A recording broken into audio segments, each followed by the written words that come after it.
Esther, capítulo 1. Esther es un libro que aparece en nuestras Biblias al final de la sección de los libros históricos. Y efectivamente es un libro histórico cuyo género pudiera considerarse también como narrativo, porque describe la historia de aquel entonces, arte narrativo, ¿verdad? Y este tipo de libros en la Biblia tienen algunos aspectos importantes, 3 de hecho.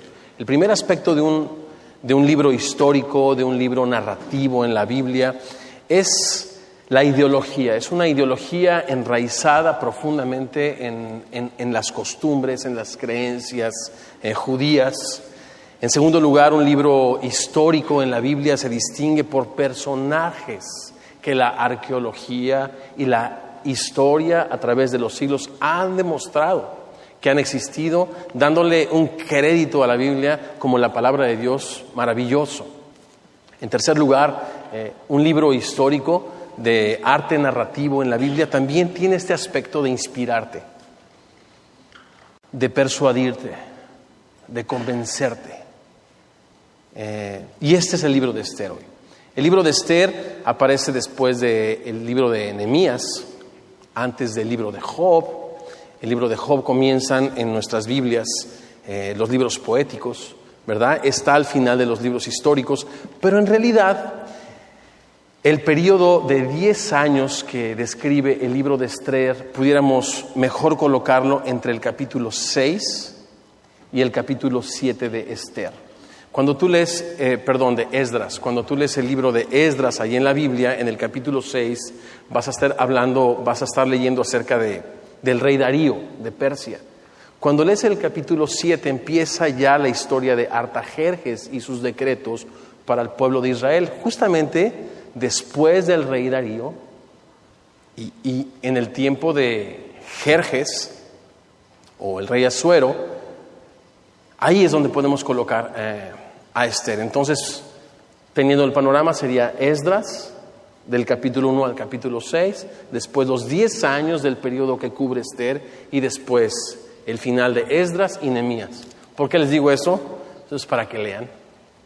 Apaguen un poco, apaguemos, dijo el otro, ¿verdad?, la televisión, abramos más la Biblia y disfrutemos esta maravillosa historia que tiene todo que ver con nosotros. Su tema es un tema interesante porque nosotros sabemos a través de la historia e inclusive a través de la historia contemporánea el deseo de las fuerzas del mal de acabar con el pueblo de Dios, con el pueblo de Israel. Cómo Dios de una manera milagrosa y maravillosa, Dios ha evitado una y otra vez a Israel ser exterminado. Y este es el tema de Esther. Cuando leemos el Salmo 137, leemos de ese pueblo que fue llevado cautivo a Babilonia por su desobediencia a Dios. Fue llevado cautivo, fue destruida Jerusalén, entonces se convirtieron en esclavos en Babilonia. Y escribe el autor de los Salmos en el capítulo 137 así: junto a los ríos de Babilonia, allí nos sentábamos. Aún llorábamos, acordándonos de Sión. Sobre los sauces, en medio de ella, colgamos nuestras arpas. Y los que nos habían llevado cautivos nos pedían que cantáramos. Y los que nos habían desolado nos pedían alegría, diciendo: cántennos algunos de los cánticos de Sión. Pero, ¿cómo cantaremos cántico de Dios en tierra de extraños? Si me olvidare de ti, oh Jerusalén, pierda mi diestra su destreza, mi lengua se pegue a mi paladar, si de ti no me acordare. Si no enalteciere a Jerusalén como preferente asunto de mi alegría. Este era el sentir del pueblo de Israel que fue llevado cautivo a Babilonia por 70 años. Pero este cántico poco a poco se apagó. Este deseo de honrar a Dios poco a poco se apagó. Ustedes, los que ya han estado leyendo con nosotros Esther, se han de ver sorprendido de un hecho. que en el libro de Esther no aparece la palabra fe, oración, cielo, infierno, Dios. Parece que en el libro de Esther Dios está escondido detrás de las sombras. Aquí escribía David: pierda mi diestra de lucha su destreza, mi lengua se pegue a mi paladar, si yo de Jerusalén no me acordara. Y lo que pasó fue que cuando se le dio al pueblo de Israel la oportunidad de regresar y reedificar su templo, y después de reedificar sus murallas, de 2 millones de personas cautivas en Babilonia, solo 60,000 personas regresaron, primero con Zorobabel, ahí en el libro de Esdras, ustedes lo van a leer esta semana, en el libro de Esdras, y después con Nehemías. ¿Qué pasó? Lo que sucedió es esto: dejaron de acordarse de su Dios, del Dios de sus padres, dejaron de exaltar, de alabarlo, de ser este preferente asunto de su alma, y se empezaron a acomodar en Babilonia. Empezaron a cantar la música de Babilonia, empezaron a bailar la música de Babilonia, empezaron a disfrutar el tema de Babilonia, y el corazón de Dios se apartó. La historia entonces en Esther es esta: cómo Dios, aún en medio de las circunstancias, porque es el Dios que hizo los cielos y la tierra, que rige las circunstancias y que no permite que la hoja de un árbol, ahora en otoño, ¿verdad?, se caiga al suelo sin su voluntad. Este libro de Esther nos habla de la providencia de Dios. ¿Qué es la providencia de Dios? Es esa atención de Dios concentrada en cada detalle. Repito, la providencia de Dios es su atención misericordiosa enfocada en cada detalle de tu vida. Por eso el apóstol Pablo en Romanos 8, versículo 28 nos dice: porque sabemos nosotros que todas las cosas, grandes y pequeñas, nos ayudan a bien. Todas las cosas Dios hace que contribuyen para bien a los que aman a Dios. Esto es, los que hemos sido llamados de acuerdo a su propósito eterno en Cristo. Este es el mensaje. Por eso dice la Biblia que Dios fue hallado de la gente que no preguntábamos por Él.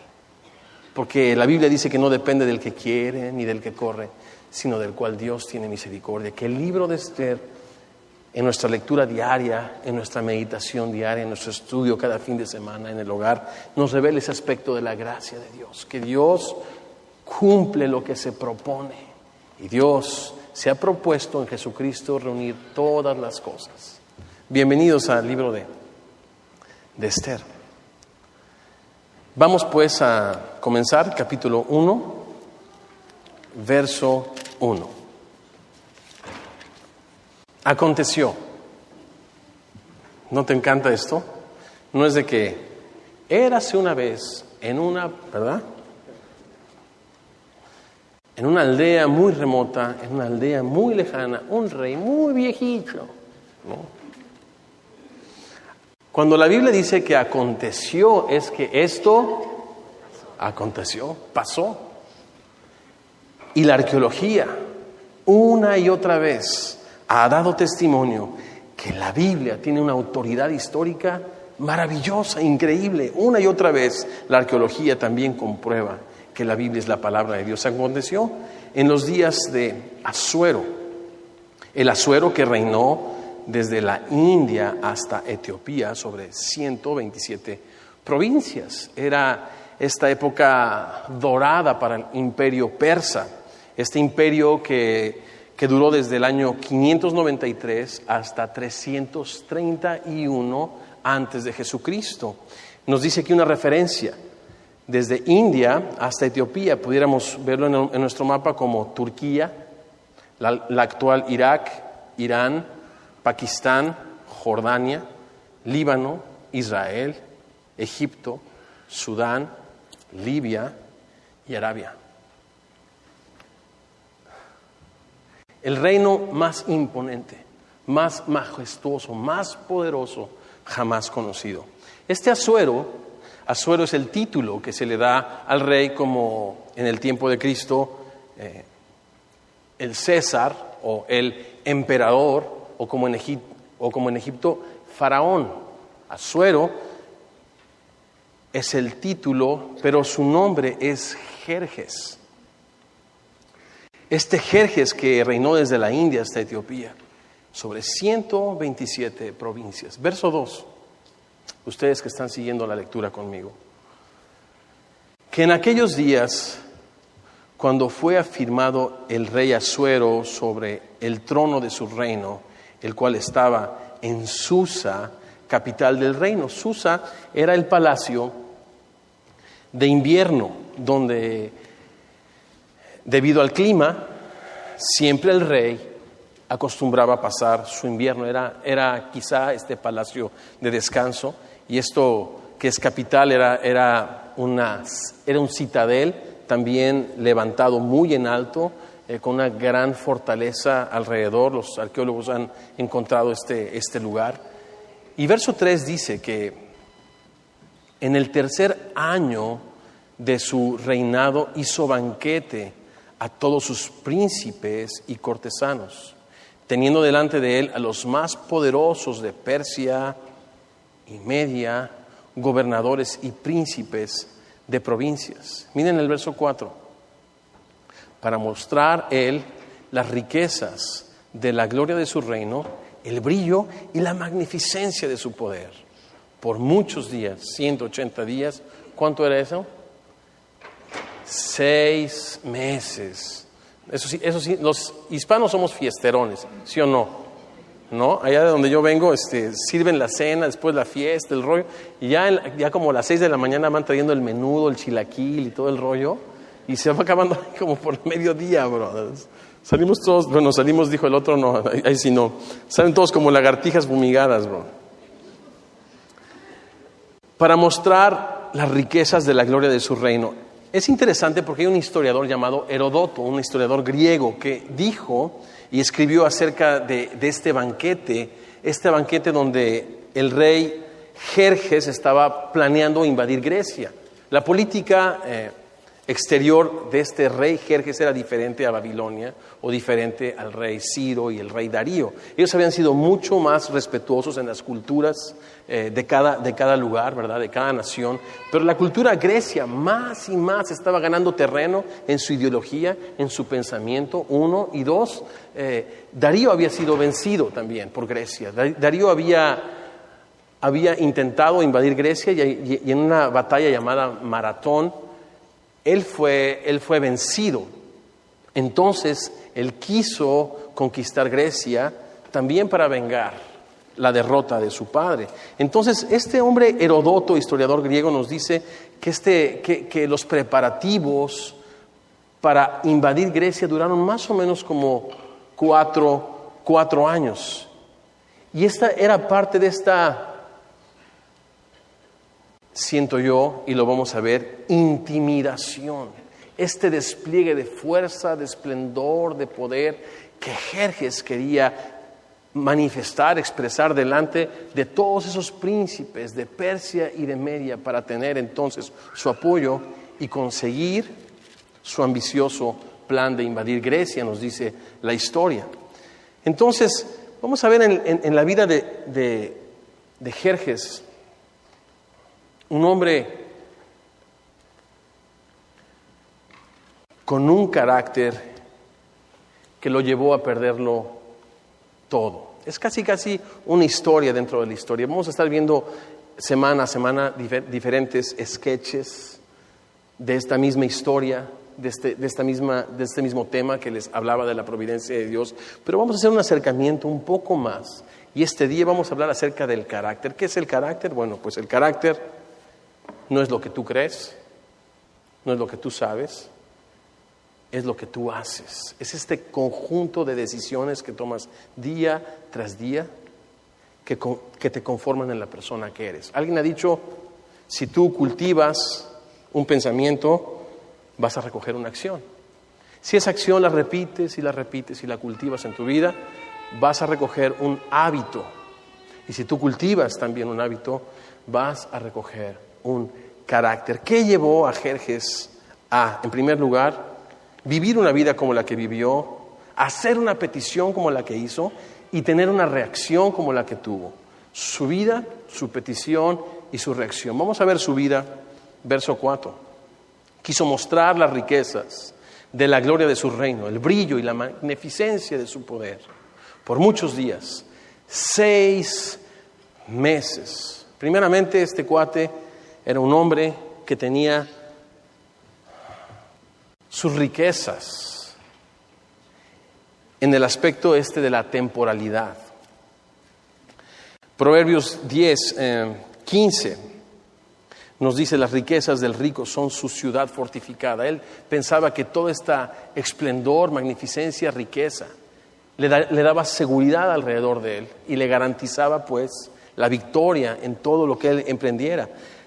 Proverbios 11:28 dice la Biblia así: el que confíe en sus riquezas caerá. Y finalmente, Proverbios 23:5 dice: has de poner tus ojos en las riquezas, siendo ningunas. Él pues tenía una vida enfocada en el aquí y en el ahora. Él hizo un gran despliegue de lo que era, y lo que era consistía solamente en lo que tú podías ver. Dentro de él no tenía nada. Te vas a sorprender cómo paso a paso vamos a descubrir que dentro del rey Jerjes no había nada, no había convicción, no había riqueza. Todo lo tenía fuera de él, fuera de sí mismo. Miren el verso 5: y cumplidos estos días hizo el rey otro banquete. Va a ser interesante observar, a medida que vamos leyendo el libro de Esther, todos los banquetes que aparecen ahí. Otro banquete, pero era por 7 días, en el patio del huerto. El otro era un banquete mucho más exclusivo para príncipes, pero esto era muy inclusivo. Esto era para todos. Y mira cómo dice que en este patio, en el palacio real, todo el pueblo que había en Susa, capital del reino, desde el mayor hasta el menor, ¿no? Pudiera parecer, algo que me llamó la atención aquí es de que él tenía destellos de repente de un buen hombre. Pero es increíble esta inconsistencia de cosas buenas y cosas malas en tu personalidad. También escribió Salomón que el hombre que es sabio, una pequeña locura lo echa a perder todo, así como una mosca cuando cae en un perfume exquisito. Este era el tipo de carácter de Jerjes, alguien que tenía destellos de bondad, pero que su locura, sus valores temporales, etcétera, lo echaron a perder. Verso 6.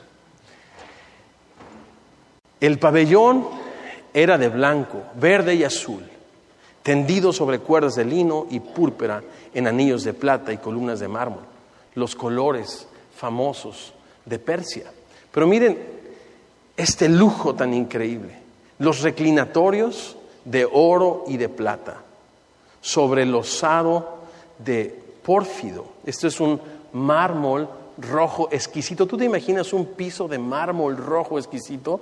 Bueno, pues ya te lo imaginaste. Ahora ponle esto que le llama aquí en nuestra versión mármol, en otras versiones le llama madre perla. Era algo así como un piso rojo, bellísimo, con incrustaciones de concha nácar o madre perla, de alabastro y jacinto. Esto es un mármol negro y mármol blanco. ¿Tú te puedes imaginar ese lujo tan increíble? Y daban de beber en vasos de oro, vasos diferentes unos de otros. Bueno, nosotros también en casa comemos en vasos diferentes, pero por otra razón. Y mucho vino real, de acuerdo con la generosidad del rey. Y la bebida era, según esta ley, que nadie fuese obligado a beber, porque así lo había mandado el rey a todos los mayordomos de su casa, que se hiciese según la voluntad de cada uno. Otras versiones, como la Nueva Versión Internacional, dicen acerca de este versículo un poco más claro, la ley. Y la ley era, todos los invitados podían beber lo que quisiesen. Qué interesante, ¿verdad? Proverbios 16, verso 32. Dice, mejor es el que tarda en enojarse que el fuerte. Y mira esto, y el que se enseñorea de su espíritu que el que toma una ciudad. Él quería tomar Grecia, expandir su imperio, pero él no podía gobernarse a sí mismo. Él no pudo enseñorearse de sus propias pasiones, ¿verdad? Proverbios 25, versículo 28 también en la Biblia dice, como ciudad derribada y sin muro es el hombre cuyo espíritu no tiene rienda. Él vivía en un citadel, en una fortaleza, en Susa maravillosa, pero su espíritu no tenía gobierno, no tenía rienda y su espíritu estaba vulnerable. Su espíritu vivía en peligro constante. ¡Qué ironía! Y así muchos de nosotros tenemos nuestra confianza en el aquí y en el ahora, en que económicamente tenemos un poco más de seguridad, pero ¿qué de nuestro espíritu? ¿Quién tiene el gobierno? ¿Quién tiene el control de tu vida? La triste historia de Jerjes era de que él no tuvo gobierno. Y como él no tenía gobierno, ¿cómo podía gobernar él? ¿Cómo podía poner límites? Nosotros también somos incongruentes cuando no tenemos límites en nuestra manera de pensar, de accionar, de vivir, de honrar a Dios, pero queremos poner límites en nuestros hijos. Jerjes no pudo poner límites y entonces dijo, ok, que cada quien tome lo que quiera. Parecía un acto de generosidad, pero en realidad no lo era. Era un acto de libertinaje. No estamos discutiendo si el vino es bueno, si el vino es malo. Lo que es malo es que alguien no tenga control. El Espíritu Santo ha sido puesto dentro de nosotros cuando confiamos en Jesucristo para darnos esto, que la Biblia llama dominio propio. El control del Espíritu Santo. Bendito el hombre, bendito la mujer, que todos los días supeditan sus vidas, sus decisiones al control y a la dirección del Espíritu Santo de Dios. Verso 9. ¿Y qué creen? Este verso a mí me llama mucho la atención. Y asimismo, la reina Vasti hizo banquete para las mujeres en la casa real del rey Asuero. ¿Por qué me llama la atención? Porque la Biblia dice que la mujer es la gloria, es el reflejo del hombre, así como el hombre es el reflejo o la gloria de Cristo. Y Cristo es el reflejo y la gloria del Padre. Cuando vamos a Juan 5, 19, leemos en nuestras Biblias, nada puede ser el Hijo sino lo que ve hacer al Padre, ¿verdad? En otras palabras, Jesucristo, la manifestación visible de la gloria de Dios, invisible, no hizo nunca nada sino lo que siempre vio hacer al Padre. Y por supuesto que la Biblia dice que el Padre y el Hijo son uno y el mismo Dios. Asimismo, esta mujer, el reflejo y la gloria de su marido, no podía hacer otra cosa. Yo cuando leo mi Biblia me doy cuenta que la mujer es una maravillosa creación de Dios, creada en este diseño de respuesta. La mujer responde en respeto al servicio y al amor del hombre. El hombre, como gloria y como representante de Cristo, siempre toma la iniciativa para respetar, para amar a su mujer, y la mujer después, en respuesta, decide honrarlo, decide respetarlo, decide ordenarse bajo de esa autoridad amorosa, como Cristo vino a servirnos y a dar su vida por nosotros. Los esposos somos llamados a amar a nuestras mujeres, a tomar la iniciativa en esto. Pero miren, aquí vamos a ver un hogar totalmente disfuncional. Vamos a observar, pero el verso 9 nos dice, Vasti miraba muy de cerca al rey. Tus hijos te miran muy de cerca, tu esposa te mira muy de cerca. Es una gran responsabilidad. ser la cabeza de un hogar delante de Dios, porque Dios nos va a pedir cuenta de todo aquello que haya confiado en nuestras manos. Qué bueno que nosotros, hombres, vengamos todos los días a humillarnos delante de la mano poderosa y maravillosa de Dios y decirle: Señor, sin ti no puedo, Señor, pero en ti todo lo puedo, en ti que me fortalece, Señor.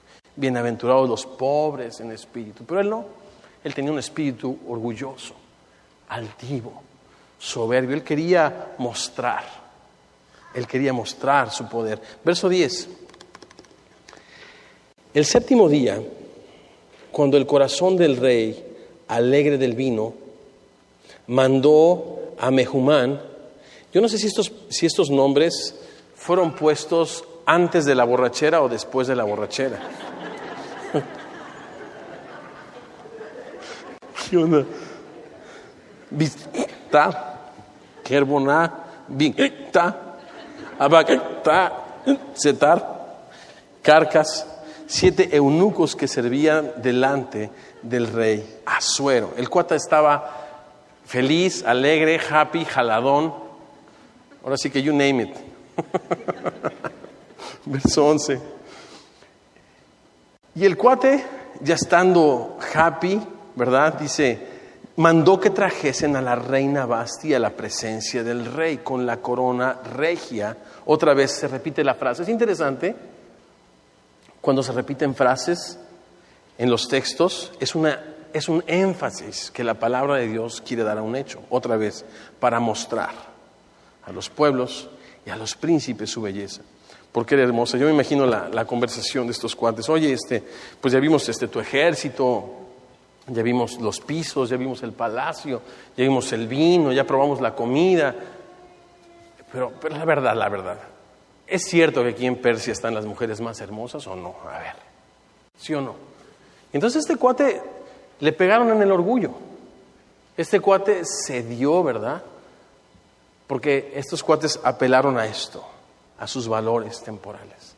Y entonces, eso dice la tradición judía, que la gente ahí le dijeron, y efectivamente Persia tiene las mujeres más hermosas. Entonces este cuate mandó que trajesen a la reina Vasti a la presencia del rey, con la corona regia. Pudieran implicar muchas cosas. Un baile sensual. ¿Qué significa esto de con la corona regia? Sería un accesorio a su vestido, o pudiera considerarse a lo mejor todo su vestido, quién sabe. Se dice también que Vasti estaba embarazada del rey Asuero I, el sucesor de Asuero o de Jerjes. En fin, se puede especular, pero lo que sí dice aquí la Biblia es de que había un ambiente de fiesta, de borrachera, donde la belleza de Vasti iba a ser tomada, como hoy en día la belleza de muchas mujeres, para denigrar a la persona. Y ella no se prestó para este juego. Dice aquí, verso 11, que ella era hermosa. Verso 12, pero la reina Vasti no quiso comparecer a la orden del rey enviada por medio de los eunucos. Y el rey se enojó mucho y se encendió en ira. Entonces aquí vemos una disfuncionalidad increíble. El cuate exigiendo, imponiendo, no inspirando, no modelando, no poniendo un ejemplo. El cuate simplemente exigiendo como macho, ¿verdad?, que la mujer le respete. Ahora sí que a la mala, y en esta disfuncionalidad, pues a ver quién es más macho. Ella dijo no, se acabó, ¿y qué pasa? El círculo se hace más grande y más grande. Él se encendió mucho en ira, se enojó. Verso 13, preguntó entonces el rey a los sabios que conocían los tiempos, porque así acostumbraba el rey con todos los que sabían la ley y el derecho, y estaban junto a él, Sersana, Setar, Admata, Tarsis, Meres, Marsena, Memucán, 7 príncipes de Persia y de Media que veían la cara del rey y se sentaban en los primeros asientos del reino. Verso 15. Les preguntó qué se había de hacer con la reina. Híjole, perdónenme, no manches. Dicen aquí, what in the world? ¿Estás casado y no sabes qué hacer con tu mujer? Bueno, he de decirte que, bueno, no eres el primero, pero también mal de tontos, ¿verdad? Es consuelo. Mal de muchos es consuelo de tontos. ¿Qué es esto de qué voy a hacer con la reina? Es un cuate que no tiene principios, no tiene convicciones. Todo lo que es lo que maneja. Todo lo que es lo que come. Todo lo que es donde duerme. Pero dentro de él está vacío, hueco. ¿Cuántas personas somos así en este mundo? En esta sociedad donde te catalogan por el trabajo que tienes, por la ropa que vistes. El cuate no tenía nada dentro de él. Y les pregunto, oye, ¿y ahora que me dijo que no? En otras palabras, toda la gente ha creído que yo soy poderoso, menos una persona. La reina no me cree. Claro, vive con Inés un mes y sabrás cómo es, ¿no? Y esto es lo que hacemos muchos de nosotros. Somos muy respetados por la gente que no nos conoce. Pero qué difícil es ganar el respeto de la gente que sí te conoce. Este cuate lo conocía muy bien su esposa y dijo, no, ¿a tu fiesta? 7 días? Olvídalo, no cuentes conmigo. ¿Sabes contar? No cuentes conmigo. ¿Tienes tele? Pues ahí la ves, ¿no? ¿Qué voy a hacer con mi esposa? Vasti según la ley, por cuanto no había cumplido la orden del rey Asuero, enviada por medio de los eunucos. Verso 16. Y dijo Memucán delante del rey y de los príncipes, no solamente contra el rey ha pecado la reina Vasti, sino contra todos los príncipes, contra todos los pueblos que hay en todas las provincias del rey Asuero. Otra vez estos cuates cerca de él, hiriéndole el orgullo, solamente inflando el ego que después explotaría. Ha pecado contra todo el imperio, contra los príncipes, contra los pueblos. Verso 17. Porque este hecho de la reina llegará a oídos de todas las mujeres y ellas tendrán en poca estima a sus maridos. Cuando tú tienes un problema en tu casa, ¿cuál es el primer lugar o la primera fuente de tu consulta?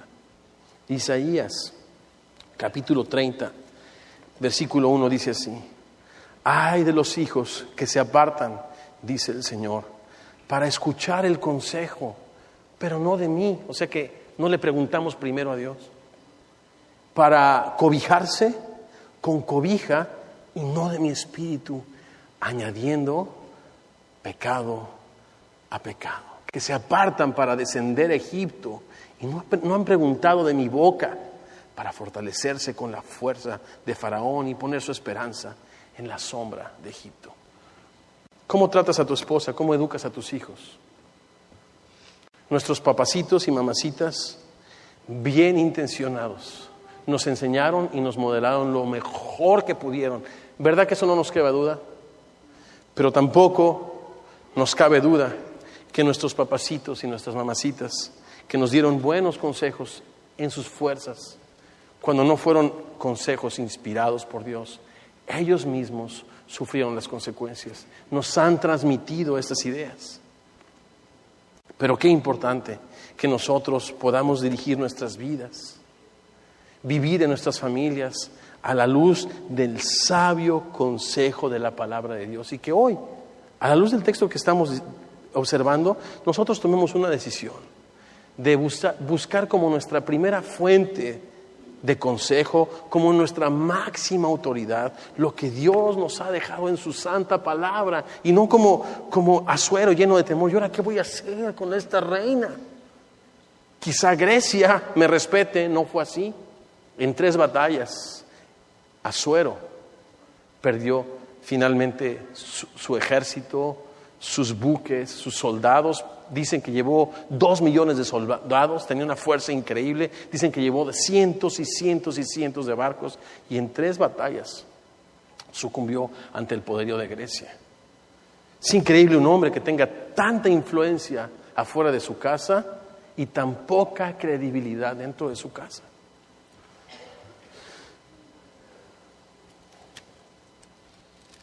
Hombres y mujeres, esta mañana les invito que siempre, antes de llamar, qué bueno que tengas una mamacita, dice mi mamá, si tienes una madre todavía, dale gracias al Creador que te ama tanto.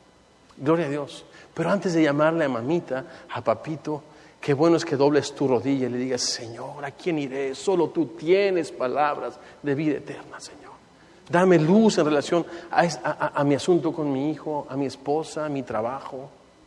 Y no vivas esta vida de temor. Es increíble. Tenía tantos ejércitos y vivía atemorizado. No sabía cómo resolver sus problemas personales con su esposa. Seguimos leyendo, verso 17, el final. El rey Asuero mandó traer delante de sí a la reina Vasti. Ella no vino. Verso 18. Y entonces dirán, esto las señoras de Persia y de Media, que oigan el hecho de la reina a todos los principales del rey, y habrá mucho menosprecio y enojo. Eso significa ira, indignación. ¿Ah? Y es triste en un hogar cuando no se respeta, en este caso al hombre.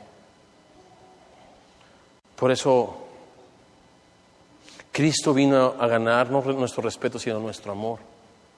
Cuando vino y murió por nosotros. Nosotros, todos los creyentes, somos llamados su esposa en la Biblia.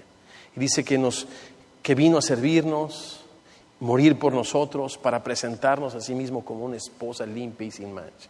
En otras palabras, el esposo siempre participa de la purificación, de la renovación, de la limpieza de su esposa. Toma la iniciativa y es el primero en amar, es el primero en resolver conflictos, es el primero en morir a sus argumentos, así como Cristo murió a sus argumentos. Y así es la manera en que tú puedes ganar, no el respeto, sino el amor de tu esposa. Verso 19. Si parece bien al rey. Me encantan estos borrachos poniendo leyes y mandando, y ahora sí que haciendo y deshaciendo. ¿Tú puedes imaginar estas leyes? Espero que las leyes que hoy nos rigen no sean discutidas en ambientes así, ¿verdad? Después de 7 días de fiesta. Si parece bien al rey, siga un decreto real de vuestra majestad y se escriba entre las leyes de Persia y de Media, para que no sea quebrantado. Que Vasti, escuche esto, no venga más delante del rey Asuero, y el rey haga reina a otra que sea mejor que ella. ¿No se te hace, ahora sí, con todo respeto y con pleno uso del español, no se te hace una estupidez? Una persona sin carácter huye de los problemas y no los enfrenta. Por eso Cristo decía que los valientes, los que enfrentan las cosas, ¿verdad?, son los que arrebatan el reino de los cielos. Y lo primero que uno enfrenta cuando se enfrenta a Dios es su condición de pecado. ¿Y cómo se enfrenta? Con arrepentimiento, con dolor y con fe en lo que Cristo ha hecho por ti. Pero no se huye, no se intercambia de un problema a otro problema mayor. ¿Tú crees que va a haber una mujer que lo respete con esas condiciones? Ninguna mujer. Que vengan y que traigan otra mujer mejor que ella, no existe. Son ideas, sueños que una persona sin carácter se hace para huir de un problema a otro problema. ¿Eres de los que huyen o eres de los que enfrentan las cosas en la victoria que Jesucristo te da? ¿Qué aprendimos en 1 de Juan? ¿Quién es el que vence al mundo? La tentación, el afán, nuestra debilidad como seres humanos. ¿Quién es el que vence al mundo sino el que confía y cree que Jesucristo se hizo hombre y fue a una cruz y vino y pagó el precio de tu rescate para que tú conozcas una nueva vida en Él, para que tengas en ti su poder? ¿Quién es el que vence al mundo sino el que cree que Jesucristo es el Hijo de Dios? Verso 20. El decreto que dice: el rey será oído en todo su reino, aunque es grande, y todas las mujeres darán honra a sus maridos, desde el mayor hasta el menor. Otra vez, ¿ustedes creen que esa es la manera bíblica? Recordemos que la Biblia es el manual del fabricante y contiene las instrucciones, cómo tu matrimonio, cómo tu vida, cómo puedes manejar tu juventud, tu adolescencia, tu etapa adulta, tu etapa mayor. Eso es un manual del fabricante y no a través de decretos. Bueno, pues Simón dice, ¿verdad?, que se haga esto y que se haga esto y que se haga esto. Las cosas no funcionan así.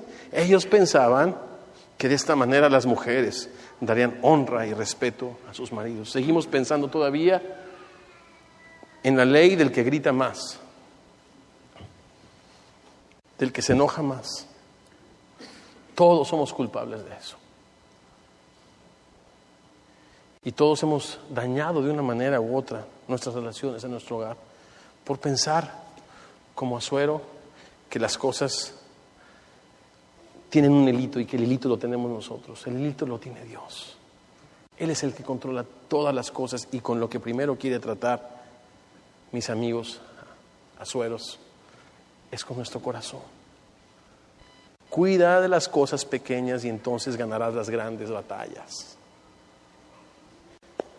Verso 21, ¿agradó esta palabra a los ojos del rey? Pues claro, cobarde, controlador. Para él la mujer solamente era un objeto de placer en el cual podía vanagloriarse, pero no era una persona, valores temporales. Claro que le agradó. E hizo el rey conforme a lo dicho a Memucán, pues envió cartas a todas las provincias del rey, a cada provincia conforme a su escritura y a cada pueblo conforme a su lenguaje, diciendo que todo hombre, escucha esto por favor, afirme su autoridad en su casa y que se publique esto en la lengua de su pueblo.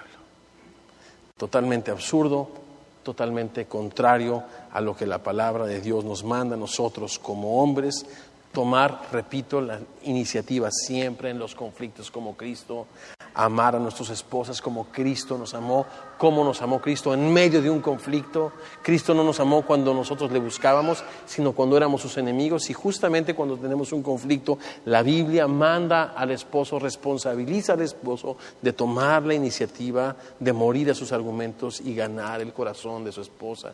Si le puede expresar esa clase de amor, la Biblia garantiza que tendrá el respeto. Y no solo el respeto, sino el amor de su esposa y de la gente que vive con él en su casa. Dos cosas para terminar. De hecho, es una dicha de dos maneras. Esther. La historia de la providencia de Dios hacia un pueblo que dejó de cantar, que se acostumbró al cántico de Babilonia. ¿Por qué me gusta Esther? Dice Pablo en su segunda carta a Timoteo, capítulo 2, verso 13.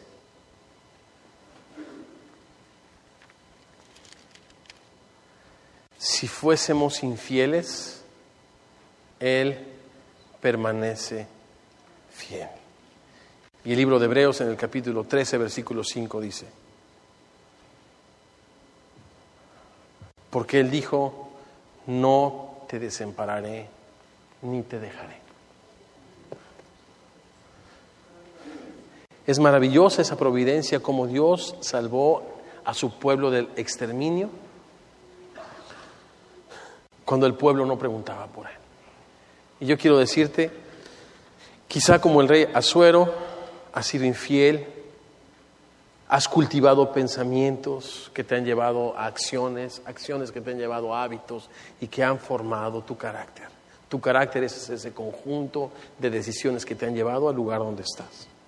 Bueno, tengo buenas noticias. Aunque tú fueses infiel, Dios permanece fiel. Dios ha prometido no dejarte, no desampararte, siempre sostenerte. Y si reconoces en este día su bondad, todo lo que has vivido, por duro, malo, difícil que parezca, ¿sabes?